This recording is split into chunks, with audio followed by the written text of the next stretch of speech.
Hey, Shabbat Shalom, guys. Welcome to the Virtual House Church. I'm Jake Grant, and this week we are going to be studying into Torah portion Nitzavim Vayalek. So this is covering Deuteronomy 29 through 31. And we're going to do some discussion. I'm going to go ahead and share the link if you guys who are watching live, if anybody is interested in joining and discussing this with me on stream. So I will share that in the live chat over on the right-hand side of the video. Sweet. All right.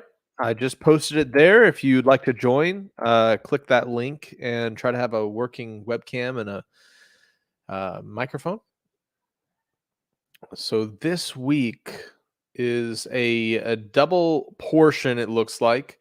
Nitzavim and Vayalek. Natzavim, Vayalek. Let me see here.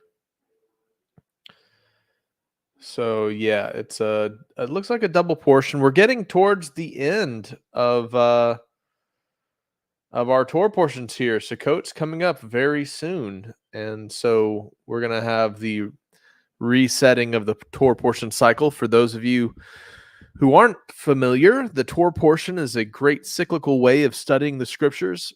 Brings in the Old Testament Torah. Then you study portions of the prophets in the New Testament that relate to that study. Yahushua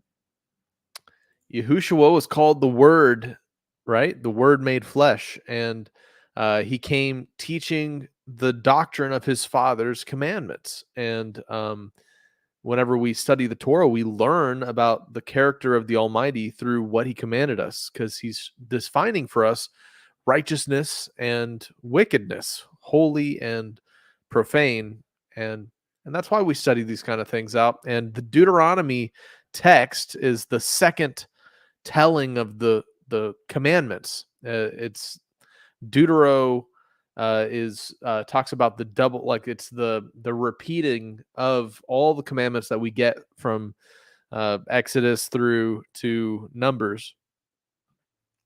I'm going to share my screen here. Go ahead and check out the vhc.fmawakening.com website for a lot of the past resources. We've been running the Virtual House Church since Rob passed away, continuing on this study of the scriptures, but there are a ton of resources from the past that Rob had added on here, and I'm continuing this on at the request of Sheila to really, keep unpacking the scriptures. I mean, this is the focus of Rob's ministry. He talked about a lot of different things, but one of the most amazing, beautiful insights was Rob would talk about the Ephraim awakening and the way that the people of God are being called out of denominational Christianity all over the earth to follow and walk out his commandments, to be set apart. And while all the interesting topics Rob would get into would kind of hook people that were like, I don't care about the Bible. I'm going to start looking into it. There's some of these interesting things. This was like the crux of the argument was, all right, now that you understand the Bible is true, what does that mean? And what is its impact on your life? Are you going to start to apply what it says to the way you walk out your faith? And that's what's so beautiful about a lot of these studies. You can look up the Coming Out of Babylon tab if you're new to studying out the scriptures in this way. Why do people keep Sabbath on, for all intents and purposes, the seventh day of the week now, and not as denominational Christianity and the Catholic Church have taught us on Sunday? Well, a lot of great resources explaining that change of perspective as we exit traditional Christianity and keep the commandments of the Almighty, just as our Messiah has shown us to do and commanded us to be ye perfect as I am perfect, right? But for our Exodus or our Deuteronomy studies, we can go down here and click Deuteronomy, and we'll see this is the portion, the Nitzavim and Vayalek portions.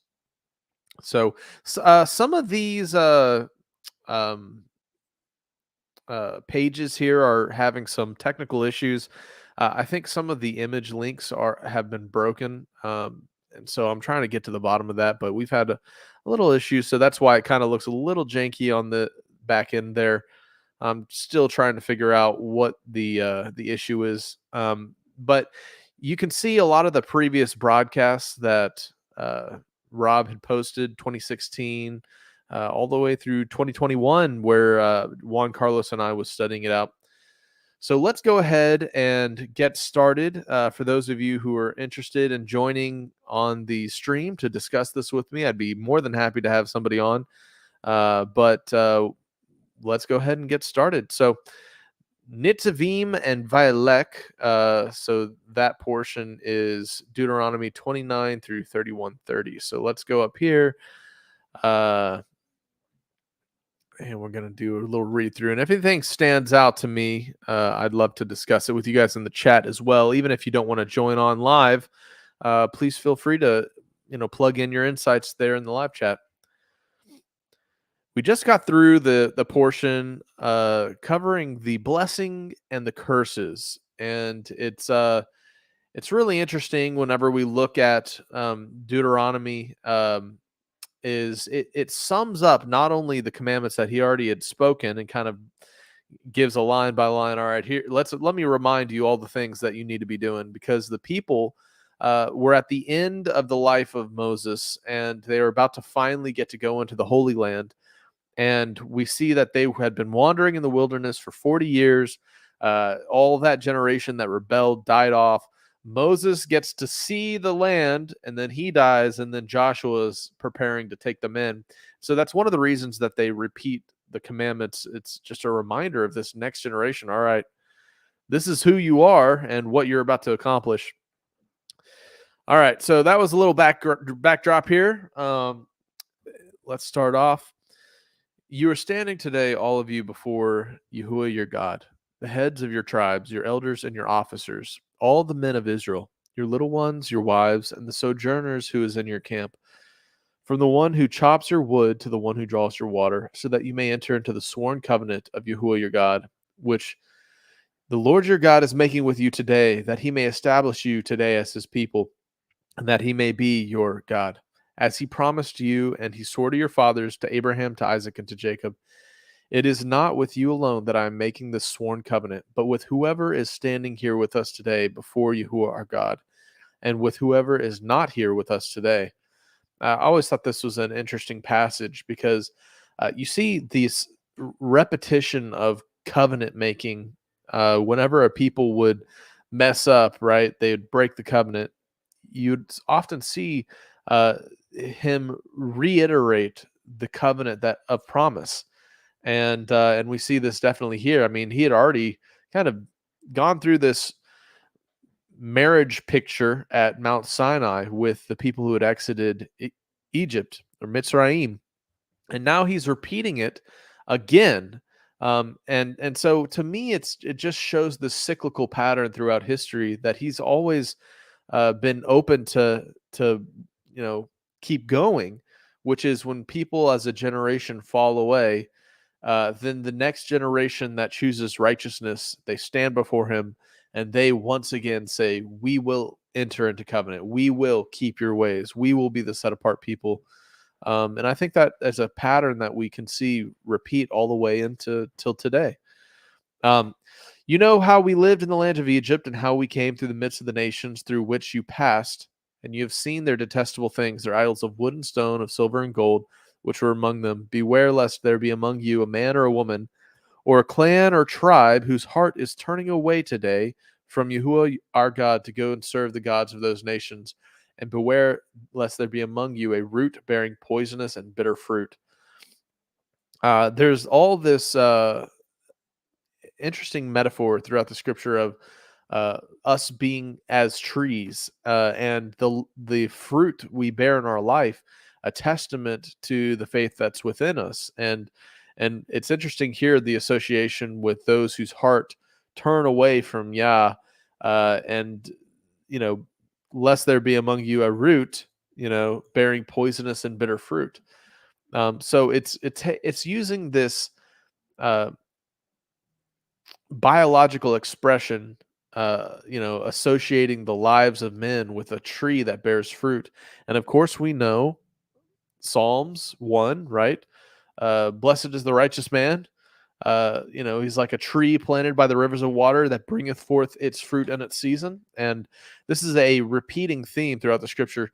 One who, when he hears the words of the sworn covenant, blesses himself in his heart, saying, I shall be safe, though I walk in the stubbornness of my heart. This will lead to the sweeping away of moist and dry alike.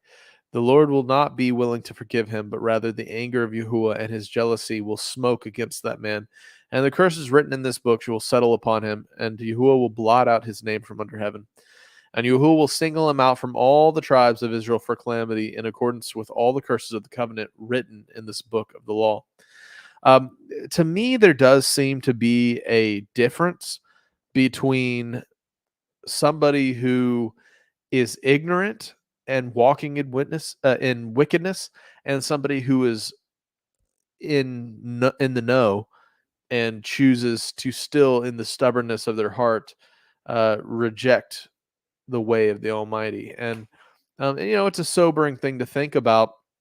People wonder why it was the guy who was picking up sticks on the Sabbath was stoned, right?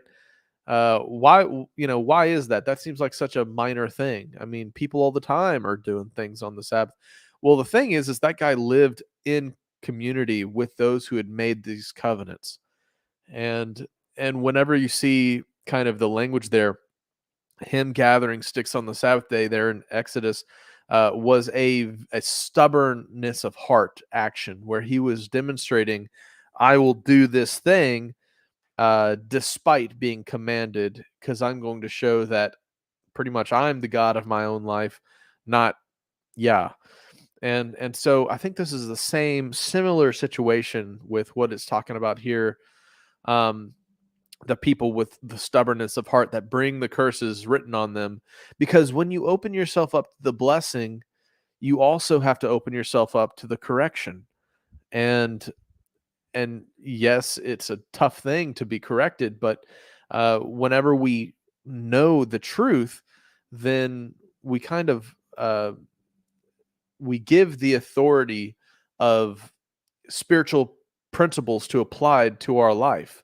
When we're in ignorance, I think the Almighty kind of winks at our ignorance. He's merciful, and there's people that all across the earth are walking in things that are contrary to the Torah. But that's why there's such an enormous blessing waiting for those who accept the truth and apply it to their life. The next generation, your children who rise up after you, and the foreigner who comes from a far land will say, when they see the afflictions of the land and the sickness which Yahuwah has made it sick, the whole land is burnt with brimstone and salt, and nothing sown and nothing growing, where no plant can sprout, an overthrow like that of Sodom and Gomorrah, Admah and Zeboim, which the Yahuwah overthrew in his anger and wrath. All the nations will say, why has Yahuwah done thus to this land?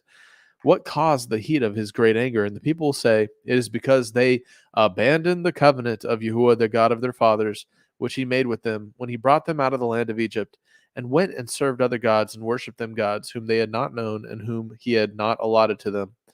Therefore the anger of Yahuwah was kindled against this land, bringing upon it all the curses written in this book.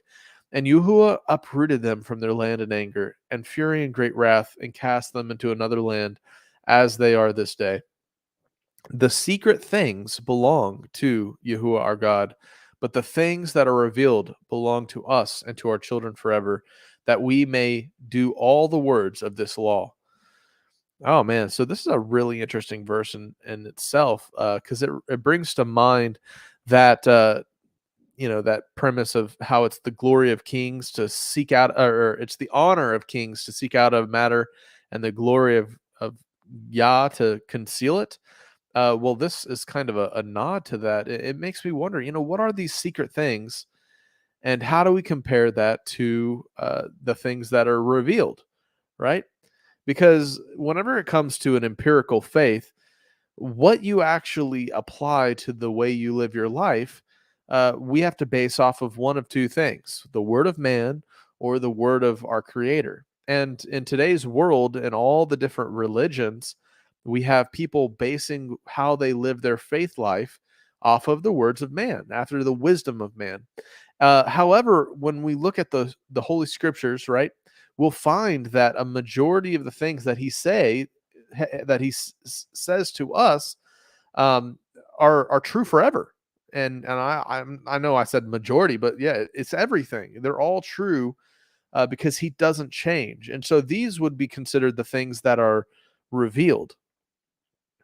So that's why it's important that we study these things out, because if we're not even doing the very basic things that he says are truth and are a definition of righteousness, then why would he be revealing to us the above and beyond things, the secret things, if we're still having trouble with the basics, right? And I think that's the principle of diving deeper in your relationship and seeking after the truth of the word of the Most High, because the secret things, right, I would consider those above and beyond depths of understanding and knowledge that it's the honor of kings to seek out. And those things are rewards. It's the pearls of wisdom that are hidden for the wise. However, the basics, the things that are revealed, belong to us and our children forever, that we may do all the words of this law. And with that said, I just joined by Robert Johnson. I'm going to bring you on, Robert. Shabbat Shalom. Welcome. Shabbat Shalom. How are you and the family? We're doing pretty good. We just got back from Missouri this week. We were out there attending a festival, hanging out with a couple people, and just got back here in Kentucky. So we're doing pretty good. Thank you.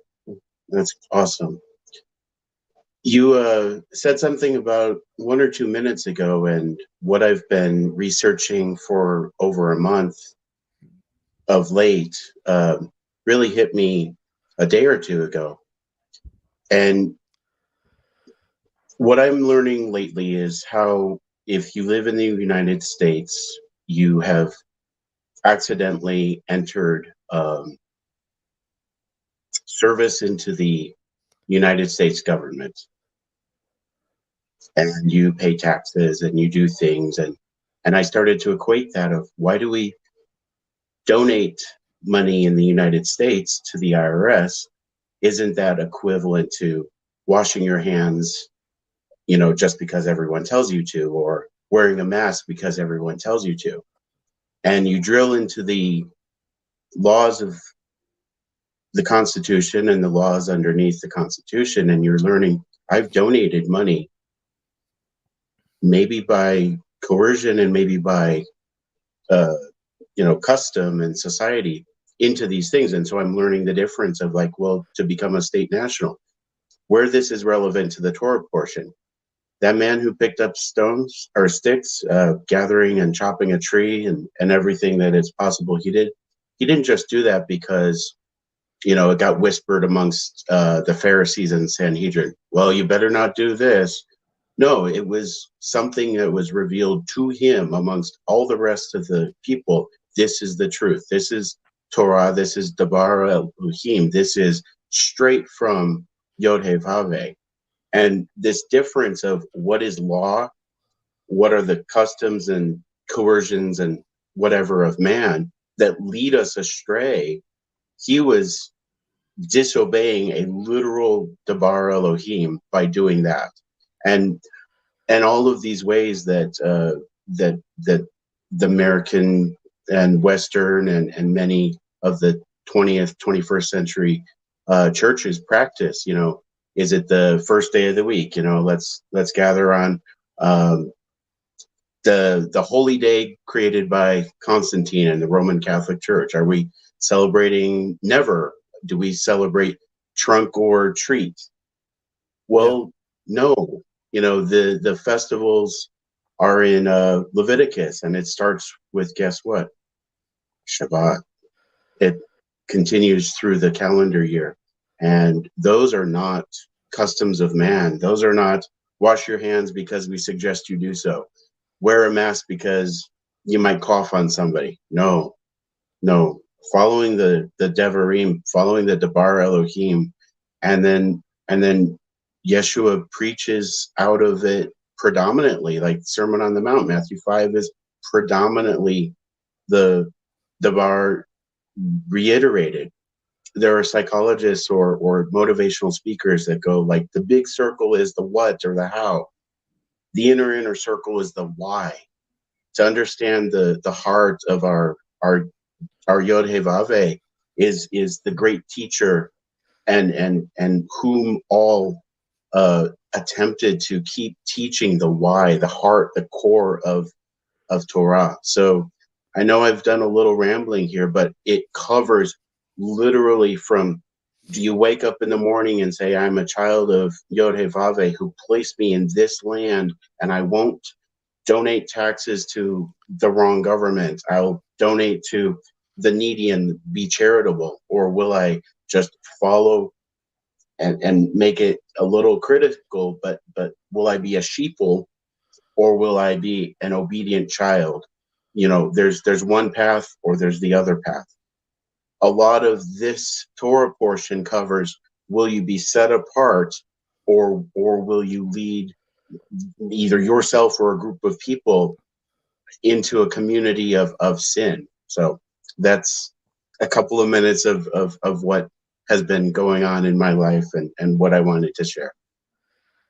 Well put, Robert. Thank you for sharing. I'm right along with what you're saying. I think I heard it said to me once that government is put in place for the lawless, because whenever you have a higher power, that you are aligning your life by the standards of perhaps the scriptures or the commandments of the Almighty, then you don't need governance because you're already governing yourself according to his precepts. But the lawless people, the wicked of the world, need more government, because the farther they stray from the righteousness of the Almighty, the more crazy they are and hard to control. And so that's where man-made laws and commandments of men and statutes and taxation are put in place. Because if we lived in a society that already was abiding by the precepts of the Torah, then we would already be giving money to the poor among us. We would already be not, murdering our neighbor or stealing or all these things that are protected as laws, and the millions of laws in the modern world. Here in the United States, just our legal system is just a convoluted tangle web of lawyer speech and traps. But because we would be abiding by the precepts of the Almighty, we would be taking care of those least among us. And then you have kind of the push, not that we should fall into the right left paradigm, but the push for big government is like, oh, it's a good thing to take care of the poor among us, so we're going to force you to do that because the wickedness of the hearts of the people don't want to. So they then raise taxes so that they can put money towards all these programs that they believe are good. And therefore, in that paradigm, you're making government your God, because you're not willing to, keep the commandments, of the Almighty according to his word. And that's, I think, the interesting thing that you were bringing out is, this whole Torah portion is about how do you be set apart according to Yah's commandments versus what the nations do to their gods. And in today's world, perhaps that's a way of looking at it. Perhaps our government has become our God. I mean, you look at the mandates and the commandments of men that just happened the past few years. People gave up on their bodily autonomy. They gave up on their convictions. They would obey the mandates of the government so that they could go along to get along. And when you look up the definition of mandates, it's really interesting. In older dictionaries, it's actually changed from the modern version. But the when you break down what mandates means, it's actually an agreement between two parties that can't last unless two people are agreeing. And that's what we're doing in today's world. It's a contractual obligation that we have to show up for. We have to say, I will participate because this is the best system there is, unless you recognize the truth, which is not participate. Hey, sweetie. Anyways, I know I'm getting on a little bit too, but yeah, thank you for sharing, Robert. That was a really good point. Did you have any other thoughts?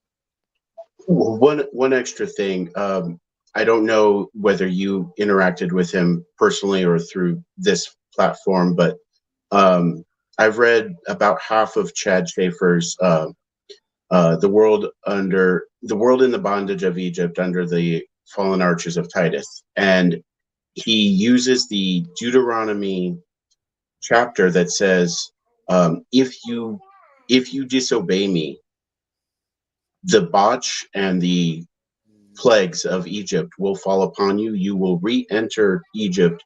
And then he uses historicity to show the spread of Babylonian, Egyptian, Roman, Greco belief systems across the worldwide.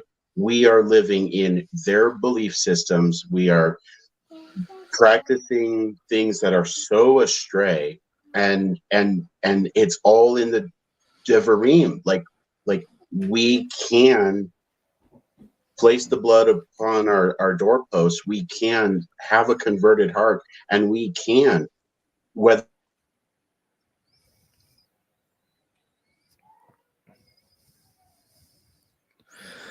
Oh, you broke up there for a moment. or through other means, but books of that sort, the Chad Schaefer book, or many of the things that Rob wrote, coming out of Babylon.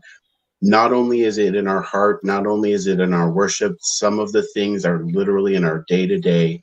What do we do for who we are as men and women, and raising of children? Do we give birth to children who are descendants of Yod Hefave, or do we give birth to children and it's through a license of the government being the fourth party?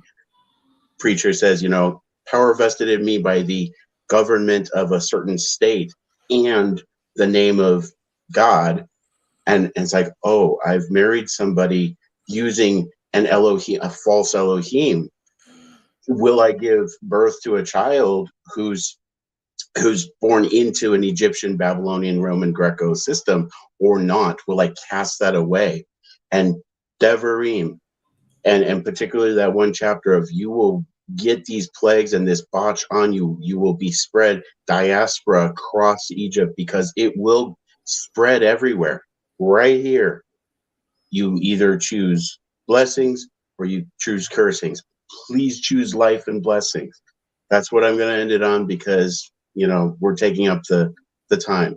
I love you all. Thank you for your ministry to continue this. Shabbat Shalom. Shabbat Shalom. Thank you, Robert. Thank you for sharing. Now, while he was sharing, I'm looking for this playlist. It's a fantastic breakdown of law in the Western world, and if I can find it, I would love to share it with you guys in the chat.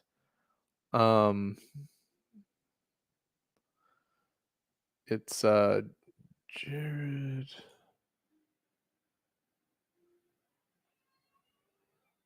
Okay, let me see here. I'm still looking for it.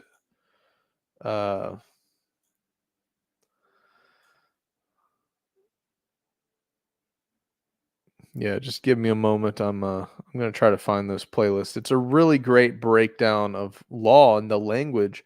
Whenever you actually look at Jared. Okay, so you guys are going to really enjoy this. If you're interested in what Felix is sharing over in the live chat, and also what Robert just spoke on, here is a playlist to Servant King. I'm just going to make sure it still works. Okay, so here's a playlist that was shared to me by Jared Gindelsberger,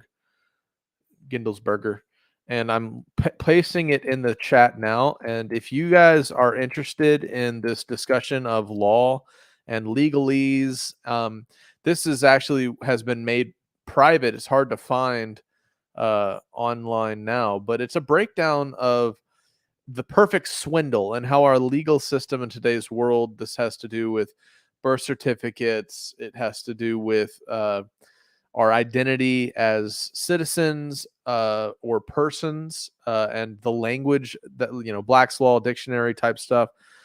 This goes deep down the rabbit hole. So I just shared it in the chat. Hope it's a service of whoever's watching here. If you are interested in this topic, just watch through this playlist and weigh in some of the thoughts that are shared here. It really is fascinating because whenever you think about being a nation under the laws of the Most High versus being part of a nation that we're born into, there is a system of kind of confusion that the modern world has placed over people, where we are treating the legal system that we live under, the government, as a type of Elohim, and there does seem to be a call to be set apart, to exit Babylon, and it's big boy, food. This is definitely something to study out with wisdom and patience, because I know a lot of people who've tried to exit the system, national citizen type stuff, and it didn't go well because they had not done their research, whether it means going without driver's license or license plates and whatnot. I will say some of the greatest faith I've seen demonstrated in today's world are people who have started to walk out this process, where they'll be pulled over by the police, and the cop says, what's going on? You don't have a license plate. Your license plate says Yod Hey Vav Hey on the back. And the people will go, oh, I'm not of this nation. I, plead the blood of Yahushua. So I'm now a set apart person. That old man, the person that was talked about on my birth certificate and on my driver's license, that's been put to death in the waters of baptism, and I am now a new creation. And sometimes, recognizing that this government that we live under here in the United States was set up by men of faith, and the First Amendment is that Congress shall make no law respecting the establishment of religion. And so whenever your faith transcends and is greater than the systems of control that you're born into, you're able to operate in a way that's less controlled. And with that said, I see Felix join the chat here. Hey, Felix, are you able to join us? Welcome. Shabbat Yeah, Shalom. Shalom. I'm able to. I just can't get my camera to work on this tablet that I'm using. Yeah, there is a channel that I've been watching regarding what he was talking about, and if you don't do it right, you're going to get in trouble. Yeah. You're going to get in a lot of trouble because you are still subject to these laws, no matter what you think you are. But there's a way of talking in front of courts. There is a certain etiquette that goes, and they will test you in the court to see if you know what you're talking about. And there's plenty of these guys who sit there and they use the pejorative of sovereign citizen, and they put these examples of people who are not doing their homework, and they're not using it's so like Illuminati kind of stuff going on when you go into that thing, because you're actually entering, you're trying to go up the steps to the Pharaoh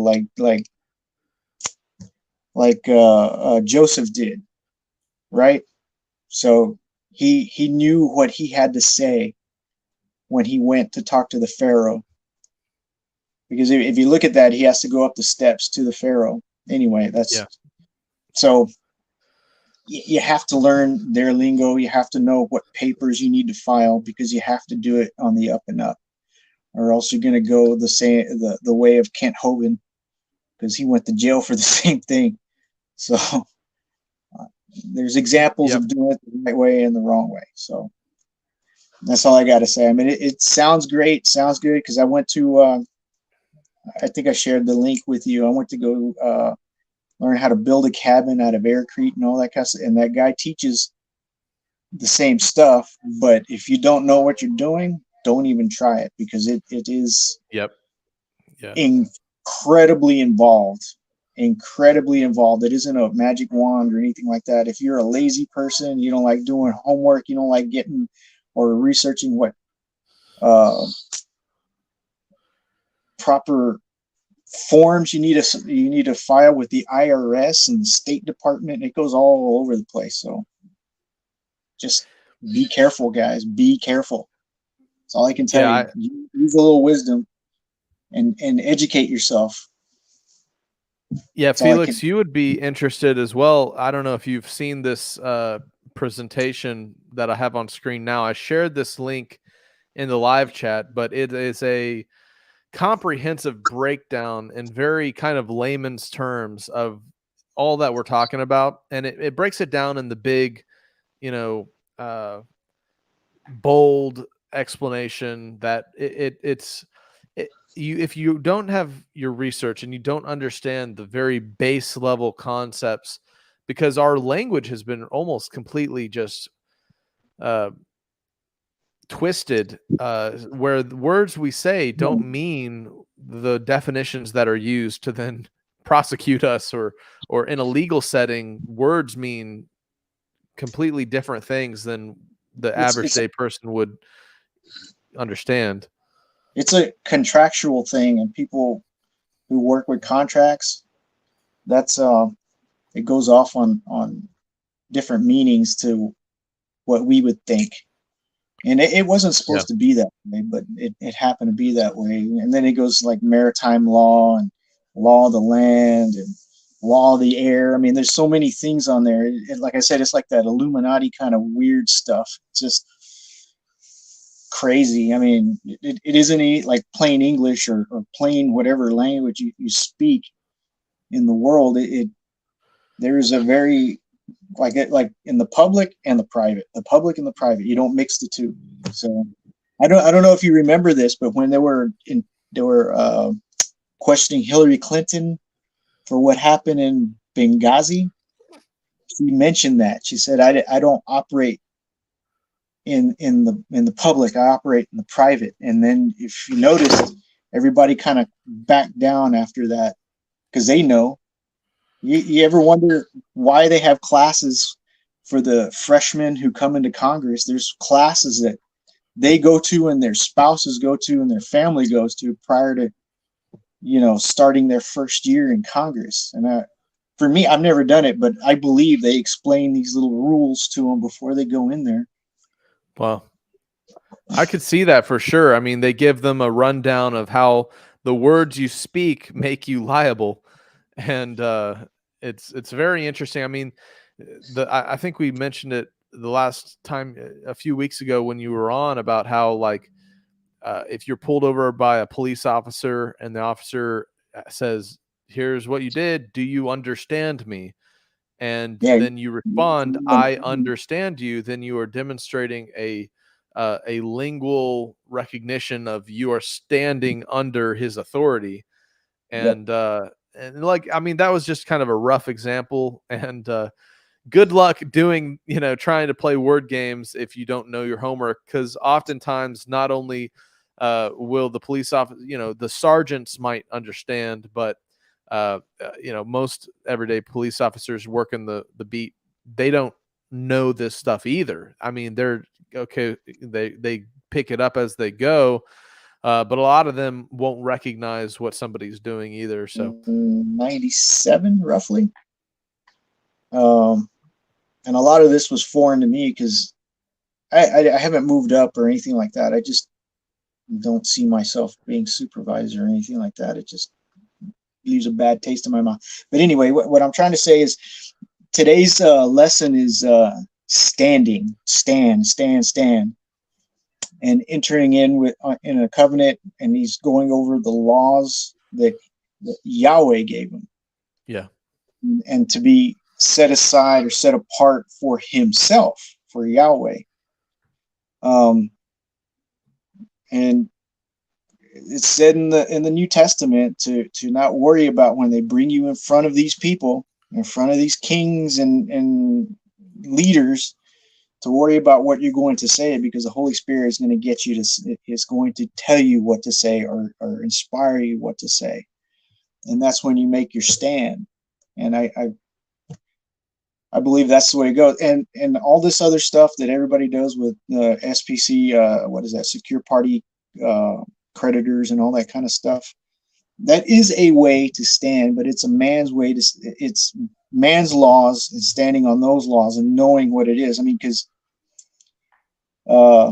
Jesus knew the Roman law and he knew Jewish law. So that's why he wasn't talkative when he came in front of Pilate. He just let Pilate talk. And when Pilate asked him a question, he said, "It's as you said."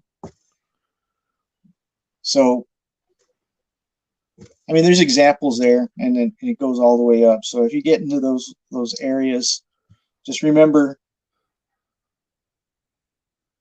Christ was blameless, both in the sight of man and God. So he broke no laws under Roman rule, and he broke no laws under Jewish rule. So he was completely innocent across the board. So, like I said, you got to learn how to file those things within the world. You're not of the world, but you're in it. So you got to learn how to work in it and work those rules out. I mean, I can't just go onto my piece of land and start building something with it. It has to fall under the county code. It has to, or else I get in trouble, right? So yeah, that's all I got to say about that one. But anyway, that's what I wanted to say. It's just cautionary. If you go down that road, really, really do your homework. Really, really, really study it. And some people are telling me it takes 3 to 4 years for you to completely understand, because there's a certain way you must speak, there's a certain way you must file, and there's a certain way that you must conduct yourself when you're in those situations. Because if you start rambling off like most people do, they just know enough to be dangerous to themselves. That's all I can say. Yeah. Anyway, that's all. I'm sorry to take your time. I just needed to say that, because you gotta tread that road cautiously, very cautiously. Absolutely. Thank you for sharing. All right. Thank you. Yeah. Shalom, everybody. Thanks. You have Shalom, a good Felix. bye. Bye. So with this topic, I mean, we've come through generations of people who have participated in a system of this world, right? And I mean, whenever you look at in the past, the cyclical pattern of when people participated in systems, for the most part, they either had their benefits and shortcomings, but eventually, if biblical prophecy plays out in the cyclical pattern we see in the past, then you have the Pharaoh types that enslave the people, or come after the firstborns, or the systems that incorporate wickedness into the way that they operate. And that's really the line in the sand where people have to make the hard choice to then not participate in the system that they're born into, therefore breaking the laws of the land to uphold the laws of the Creator. And that's really the hard line in the sand. And while there's always people that put into practice really an amazing degree of faith to step out of these traditional systems that we've inherited and to walk purely after the commandments of the Almighty and apply those ways of operating. Like I said, government is for the lawless. It's for the people that don't believe that the laws of the Almighty are the laws that they should abide by. And so then you have laws given to you by your government. And it's just a really interesting dichotomy between, because a man who walks after the principles of the Torah is not going to be stepping on the toes of the people he lives amongst, right? Because he's going to be loving his neighbor, loving the Almighty. And the line in the sand is drawn when people are forced by their government to break the laws of their creator. And that's when you have circumstances like the Maccabees, right? Where it became law to not teach Torah and keep Torah, and you were forced to eat the sacrificed pigs, right? And that's when then people would stand up for their faith and refuse to participate in that man-made government, right? So there's always forerunners who have done their research and their understanding is to the level where they can operate outside of a system without being hooked. But I guarantee you there are many hooks waiting there for somebody who hasn't done their homework, because they're looking to make examples of people too. So it takes a great degree of faith to forego many of the comforts that our government and our nation provides us, and to forgo those comforts to walk in a greater degree of faith is admirable. But also you have to have that level of faith and to push and persevere in that level of faith to where not only are you obeying the commandments of the Almighty, but you're not making yourself or your family a target. I mean, it's really hard for people with a family to exit Babylon legally. A lot of people, we start with the basics, which is how our culture is, what holidays we keep, what days we remember, and these are the small ways we take steps out, by not following the nation's customs and following the ways of the gods of the people we live near, instead following the ways of the Almighty. But there's coming a time perhaps where the gauntlet drops, whether it's hardcore mandates that go against our core essential beliefs, that we must stand up for our faith and our freedom. And so we saw that over the past few years. People were coerced, and mandates, like I was explaining to Robert when he joined, are an agreement between two parties that both agree that will be done. And if one party doesn't agree, then the mandate doesn't hold. And it's like contractual leprechaunism. If the leprechaun holds up a contract asking you to sell your firstborn for a pot of gold, it doesn't hold fast unless you put your name on that dotted line. And that's how a lot of these institutions that of the government work, is when we willingly participate, we then give up our freedoms that then allow more degrees of control, oversight in our life from these programs and whatnot. But I digress. Back to the Torah portion. I scrolled down here a little bit. We're into Deuteronomy 30. The choice of life and death. Let's start here in verse 11. For this commandment that I've commanded you today is not too hard for you, neither is it far off. Now, this goes directly against a lot of the things that people say, towards observing the Torah. In a modern Christian sense, they call it bondage. They call it the doctrine of demons. But if you do your homework, right, you'll recognize that there were Pharisaical traditions, things that were added to the commandments to create hedgerows around the commandments, so that the commandments were even approached to being transgressed. And these became burdensome. There's actually a document, the works of the law, that Paul wrote against, and in reference of a lot of the writings in Galatians, and oftentimes the verses that are used to say, oh, the law is burden and bondage. Well, the yoke of righteousness that our Messiah offers us, that's called light, is walking after the commandments, which is life and freedom. And here's word for word, the thing he's commanding is not too hard, neither it is far off. It's not in heaven that you should say, who will ascend to heaven to bring it to us, that we may hear it and do it. This would, to me, be an addressing kind of a Gnostic sense of, you must ascend to godliness. You must ascend and figure out how to be, set apart. Neither it is beyond the sea that you should say, who will go over the sea and bring it to us, that we may hear it and do it. It's not something that's, in a far off, distant, foreign land, this understanding of how to draw not close to your Creator. But the word is very near to you. It is in your mouth and in your heart so that you can do it. Unlike many generations over several thousand years, our generation has the opportunity to read these words and to apply them to our life to an extent that many generations have not been afforded.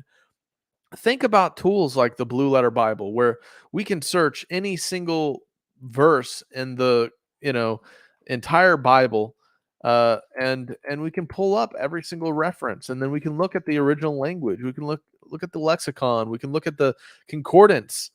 We can break down what it means when he's commanding.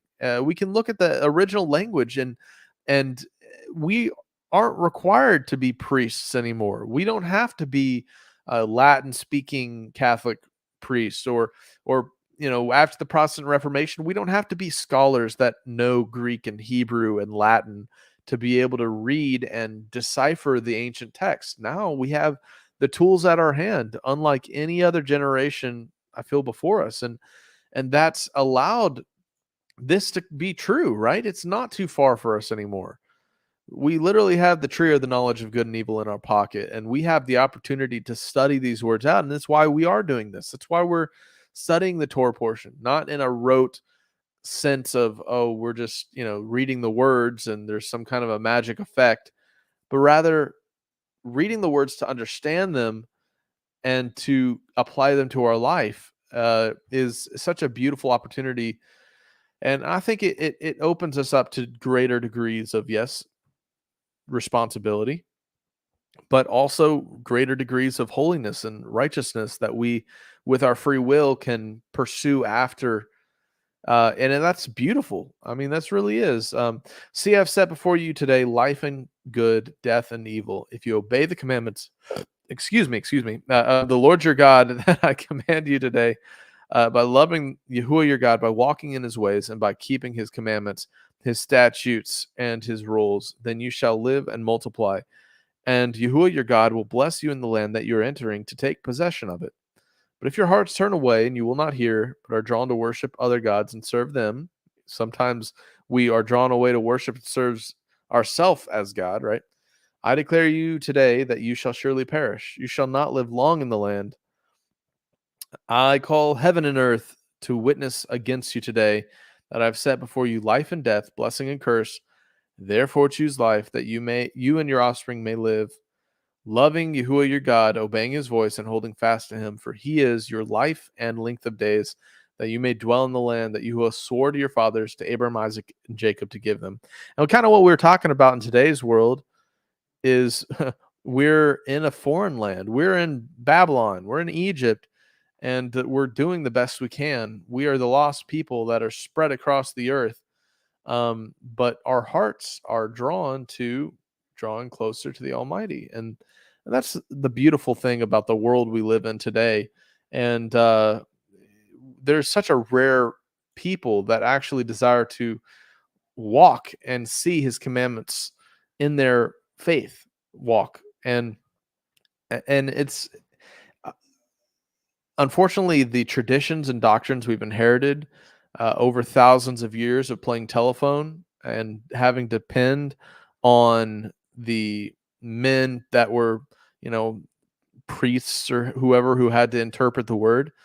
But I think that's why such an awakening is happening in today's world, is because we can now read it for ourselves and see the promises that come with observing his commandments, observing his ways, and how this is how the Messiah walked out the law perfectly, how he was the perfect example.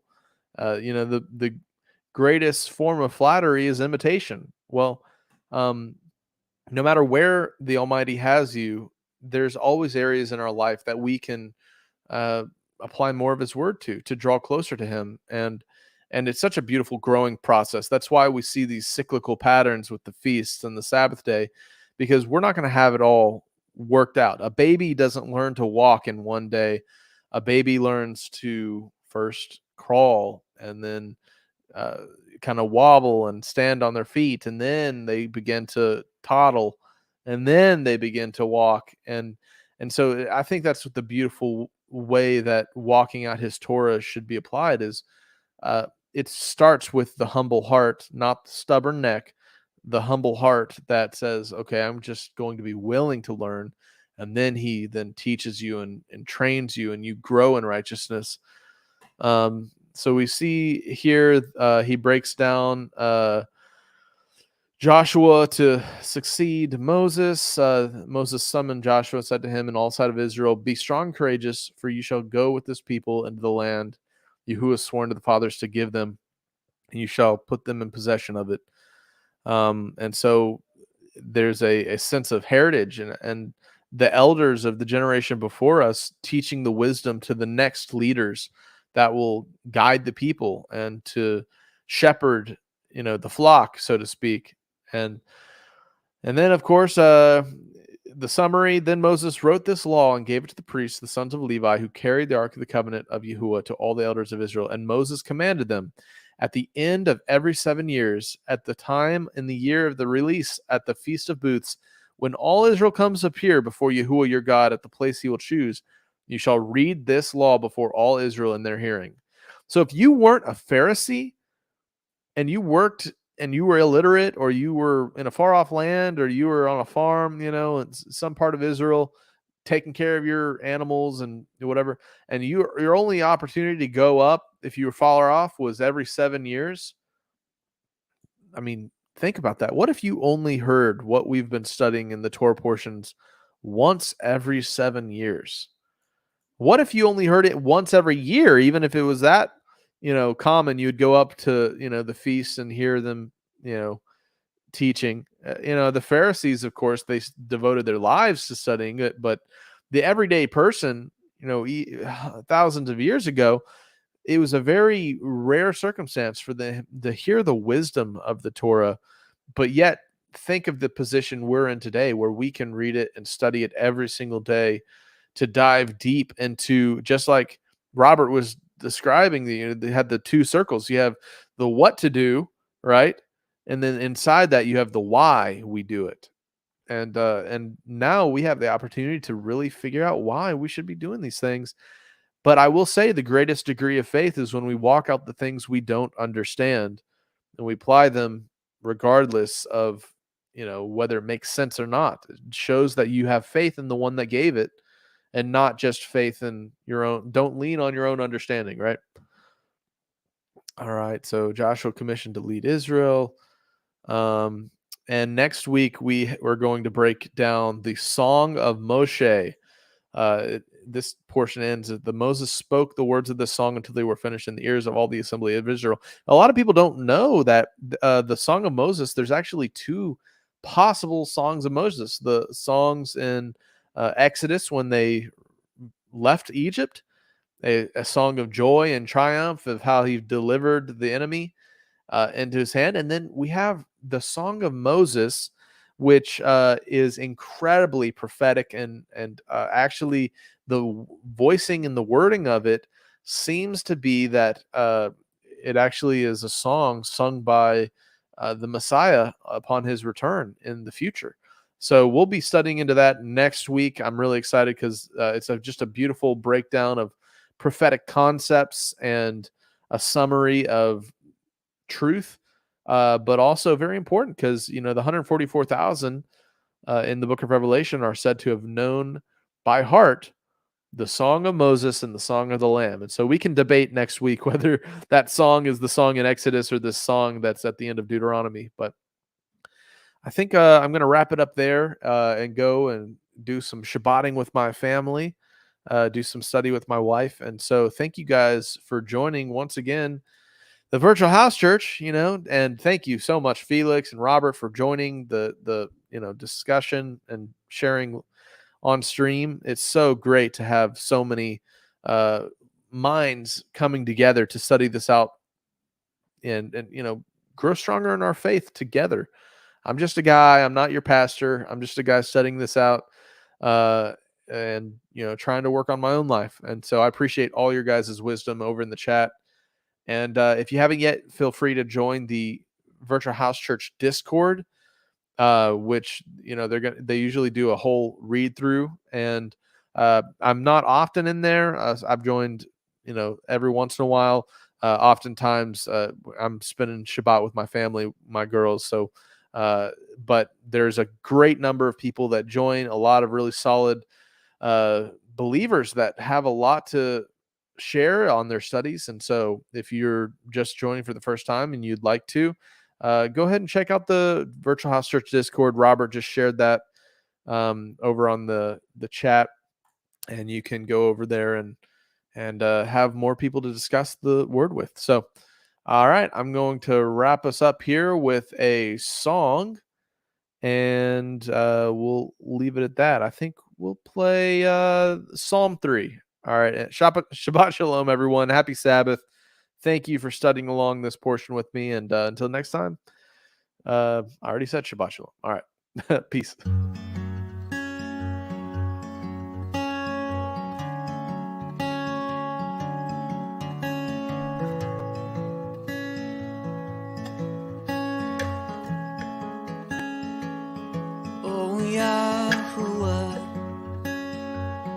All my adversaries have increased. Many rise up against me. Many are saying to me, there's no deliverance for him. And Elohim say,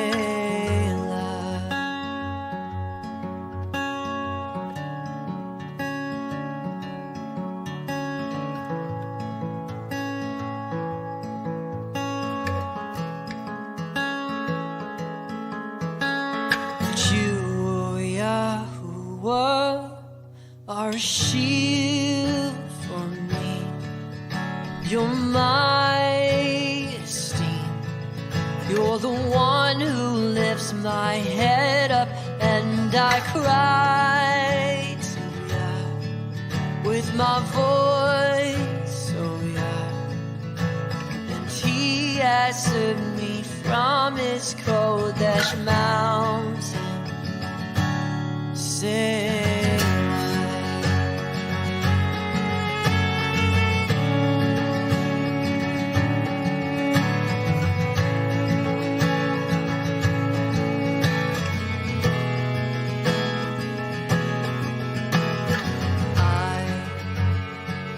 I lay down and slept, and I awoke.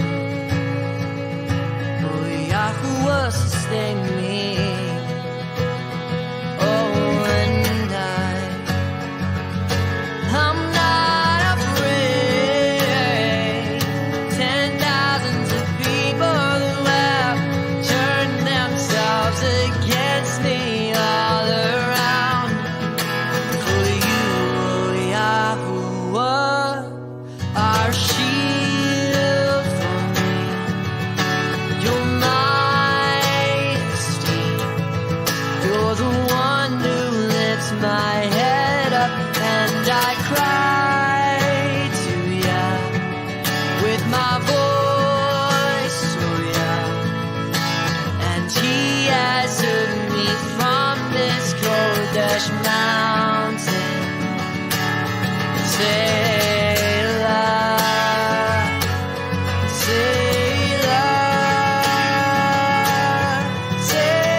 are a shield for me. You're my esteem. You're the one who lifts my head up, and I cry to you with my voice, oh yeah.